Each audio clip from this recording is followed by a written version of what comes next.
بسم اللہ الرحمن الرحیم۔ السلام علیکم ورحمۃ اللہ۔ معزز سامعین، ہم آپ کے سامنے کھانے کے آداب بیان کریں گے۔ اگر آپ ہماری آنے والی تمام ویڈیوز کو واچ کریں گے تو انشاءاللہ آپ کے علم میں، عمل میں بہت ترقی ہوگی اور آپ کی طبیعت بھی خوش ہو جائے گی انشاءاللہ۔ تو معزز سامعین، کھانے کے آداب میں ہم قسط وار آگے چلیں گے، اور اس میں سب سے پہلے ہم کھانے کے آداب میں تنہا کھانے کے آداب بیان کریں گے، اکیلے میں جب آدمی کھانا کھاتا ہے۔ اس کے بعد ہم آئیں گے اجتماعی طور پر کھانا کھانے کے آداب، اس پہ بات کریں گے۔ اس کے بعد ہم بات کریں گے کہ مہمانوں کے سامنے کھانا کیسے پیش کرتے ہیں، اس کے آداب یا مہمانوں سے متعلق آداب، اس پہ پھر بات کریں گے۔ اور اسی طرح ضیافت اگر آپ کسی کی کرتے ہیں، کسی کی دعوت کرتے ہیں، تو اس کے آداب کیا ہیں کھانا دینے کے، اور اس طرح ان چیزوں کے آداب کیا ہیں۔ اس کے بعد ہم انشاءاللہ ضیافت کے آداب اور فضائل، ضیافت کی فضیلت، ضیافت کے آداب، اس پہ بات کریں گے۔ اس کے بعد انشاءاللہ ہم دعوت قبول کرنے کے آداب بھی بیان کریں گے، اور پھر اس کے بعد ہم دعوت میں، اگر آپ کو کوئی دعوت دیتا ہے تو اس میں شرکت کرنے کے آداب کیا ہیں، اور اس کے بعد انشاءاللہ ہم کھانا لانے کے آداب اور مہمان کی واپسی کے آداب، اور سب سے آخر کے اندر ہم کھانے کے طبعی اور شرعی آداب جو ہیں ان پر بھی بات کریں گے۔ تو آپ ہمارے ساتھ رہیں گے تو انشاءاللہ ہم اس تمام آداب کو انشاءاللہ مکمل کریں گے۔ تو ہم اللہ رب العزت کی توفیق کے ساتھ کھانے کے آداب سے متعلق بات کو شروع کرتے ہیں۔ ارباب عقل و دانش کا مقصد حیات یہ ہے کہ وہ جنت میں اللہ تعالیٰ کے دیدار کا شرف حاصل کریں، لیکن اس شرف کے حصول کا ذریعہ علم و عمل کا مجموعہ ہے۔ علم کی تحصیل اور عمل کی مداومت جسمانی قوت و طاقت اور سلامتی کے بغیر ممکن نہیں ہے، اور جسم کی سلامتی کے لیے ضروری ہے کہ انسان بھوک کے وقت ضرورت کے مطابق غذا استعمال کرے، کھانا کھائے۔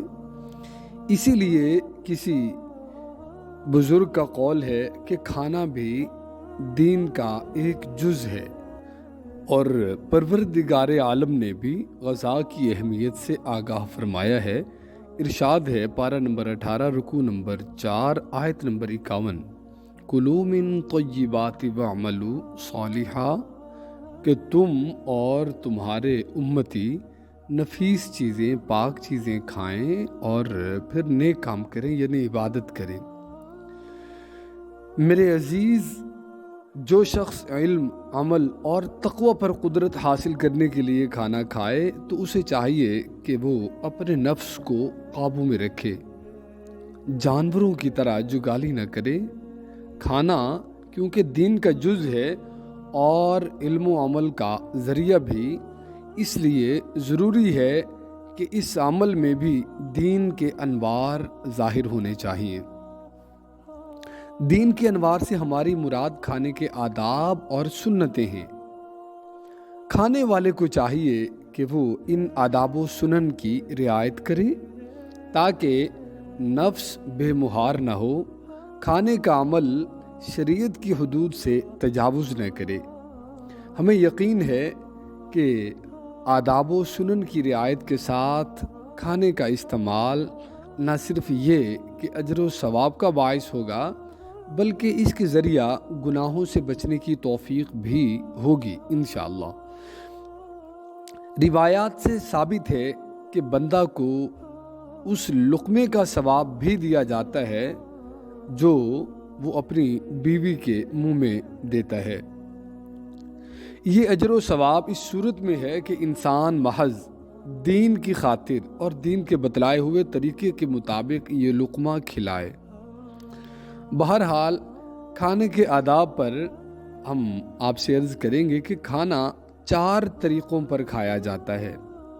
ایک یہ کہ تنہا کھائے اکیلے میں، دوسرا طریقہ یہ ہے کہ لوگوں کے ساتھ کھائے مجمع میں، تیسرا طریقہ یہ ہے کہ آنے والے مہمان کے سامنے کھانا پیش کرے اور کھائے اس کے ساتھ بیٹھ کے، اور چوتھا طریقہ یہ ہے کہ اگر کوئی دعوت کرے، دعوت وغیرہ کی تخصیص ہو جائے تو وہاں جا کے کھانا کھائے۔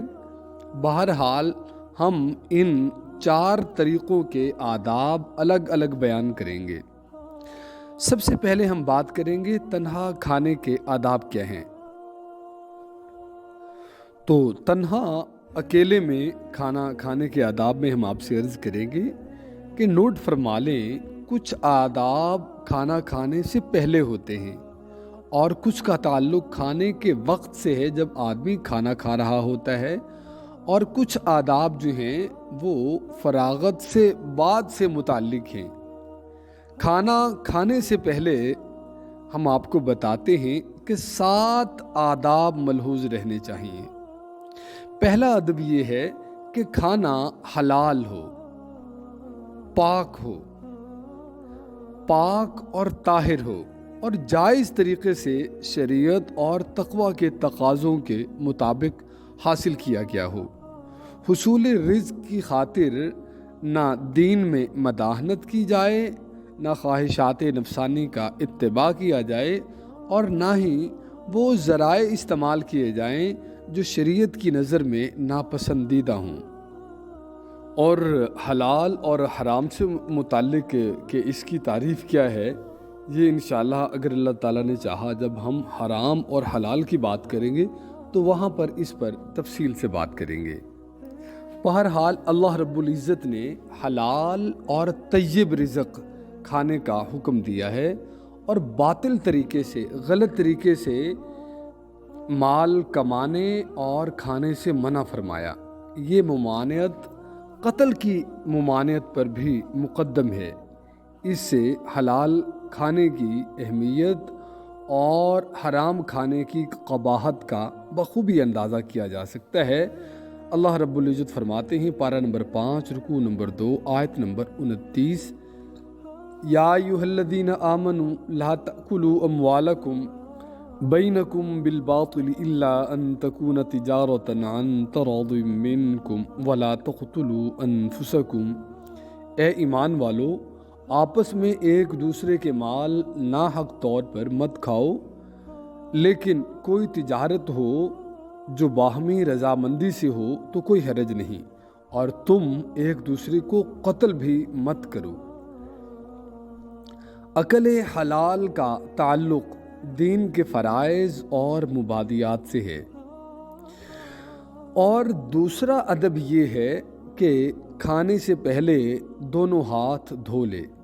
سرکار دو عالم صلی اللہ علیہ وآلہ وسلم ارشاد فرماتے ہیں، کھانے سے پہلے ہاتھ دھونا غربت کو دور کرتا ہے، اور کھانے کے بعد ہاتھ دھونا رنج کو دور کرتا ہے۔ ہاتھ دھونے کی ضرورت اس لیے بھی ہے کہ کام کرنے سے ہاتھ گرد آلود ہو جاتے ہیں۔ نظافت کا تقاضا یہ ہے کہ دسترخوان پر بیٹھنے سے پہلے انہیں دھو لیا جائے۔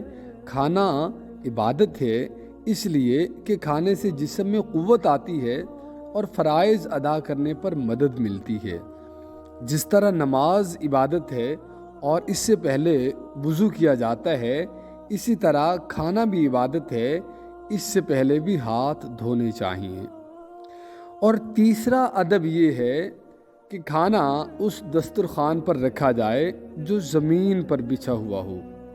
اونچا دسترخوان رکھنے کی بنسبت یہ فعل رسول اکرم صلی اللہ علیہ وآلہ وسلم کے اسوہ مبارک سے زیادہ قریب ہے کہ کھانا نیچے رکھا جائے۔ چنانچہ روایات میں ہے کہ رسول اکرم صلی اللہ علیہ وآلہ وسلم کا یہ معمول تھا کہ جب آپ کی خدمت میں کھانا لایا جاتا تو آپ اسے زمین پر رکھتے۔ زمین پر رکھ کر کھانا تواضع اور انکساری کے تقاضوں کے مطابق ہے۔ اگر یہ ممکن نہ ہو تو دسترخوان پر رکھے۔ عربی میں دسترخوان کو سفرہ کہتے ہیں۔ یہ نام اس لیے رکھا گیا تاکہ کھانے والے کو آخرت کا سفر یاد آئے اور اس سفر کے لیے وہ زیادہ راہ یعنی تقوی مہیا کر سکے۔ حضرت انس بن مالک رضی اللہ تعالیٰ عنہ فرماتے ہیں کہ حضرت صلی اللہ علیہ وآلہ وسلم نے خوان اور کشتی پر کبھی کھانا نہیں کھایا۔ لوگوں نے عرض کیا پھر آپ لوگ کس چیز پر کھانا کھاتے تھے؟ فرمایا دسترخوان پر، یعنی نیچے بیٹھ کے۔ کہتے ہیں کہ حضرت صلی اللہ علیہ وآلہ وسلم کے بعد 4 چیزیں نئی پیدا ہوئی ہیں: اونچے دسترخوان، چھلنیاں، اشنان اور شکم سیر ہو کر کھانا کھانا۔ یہاں یہ بات واضح کر دینی چاہیے کہ دسترخوان پر کھانا بہتر ہے، مگر اس کا مطلب یہ نہیں کہ اونچے دسترخوان پر کھانا ناجائز یا مکروہ ہے۔ اس سلسلے میں کوئی ممانعت ثابت نہیں ہے۔ ان چیزوں کو نیا ایجاد کیا گیا ہے۔ اس کا جواب یہ ہے کہ ہر نئی ایجاد جو بھی چیز ہو وہ بدعت نہیں ہو سکتی، بلکہ بدعت وہ ہے جس کے مقابل کوئی سنت ہو اور اس سے شریعت کے کسی حکم کی نفی ہو رہی ہو، بلکہ بعض حالات میں اسباب کے تغیر اور تبدیلی کی وجہ سے بدعت کا ایجاد کرنا واجب ہو جاتا ہے۔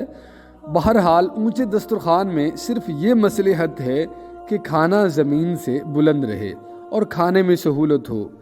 اس طرح کی کوئی مصلحت خلاف شریعت نہیں ہے اور نہ اس میں کسی طرح کی کوئی کراہت ہے۔ وہ 4 امور جنہیں بدعت قرار دیا گیا ہے حکم میں یکساں نہیں ہیں، بلکہ ان میں اشنان سب سے بہتر ہے۔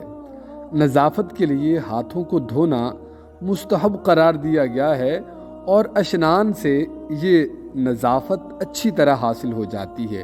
اشنان سے مراد ہے نہانا۔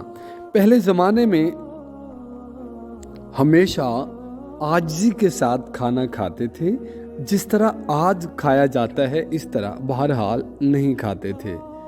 اونچا دسترخوان کھانے کے عمل میں آسانی پیدا کرنے کے لیے بہرحال ایجاد ہوا، اور اگر غرور، تکبر اور شیخی کی نیت نہ ہو تو اونچے دسترخوان پر کھانا کھانا بھی بلا کراہت جائز ہے۔ جہاں تک شکم سیری کا تعلق ہے، یہ واقعی بدعت ہے۔ یہ بہت غلط ہے، بلکہ اسے سخت ترین بدعت کہنا چاہیے، کیونکہ شکم سیری سے شہوتوں کو تحریک ملتی ہے اور بدن میں طرح طرح کی بیماریاں بھی اسی وجہ سے جنم لیتی ہیں کہ جب بندہ بسیار خوری کرتا ہے، کھاتا ہے اور صرف کھاتا رہتا ہے۔ اور اس میں ہم چوتھا ادب اس کا بیان کریں گے۔ چوتھا ادب یہ ہے کہ دسترخوان پر مسنون طریقے کے مطابق بیٹھیں اور آخر تک اسی طرح آپ بیٹھیں۔ چنانچہ حضرت صلی اللہ علیہ وآلہ وسلم کبھی 2 زانوں ہو کر اپنے دونوں پاؤں کی پشت پر بیٹھتے اور کبھی دایاں پاؤں کھڑا کر لیتے اور بائیں پاؤں پر بیٹھتے اور کھانا تناول فرماتے۔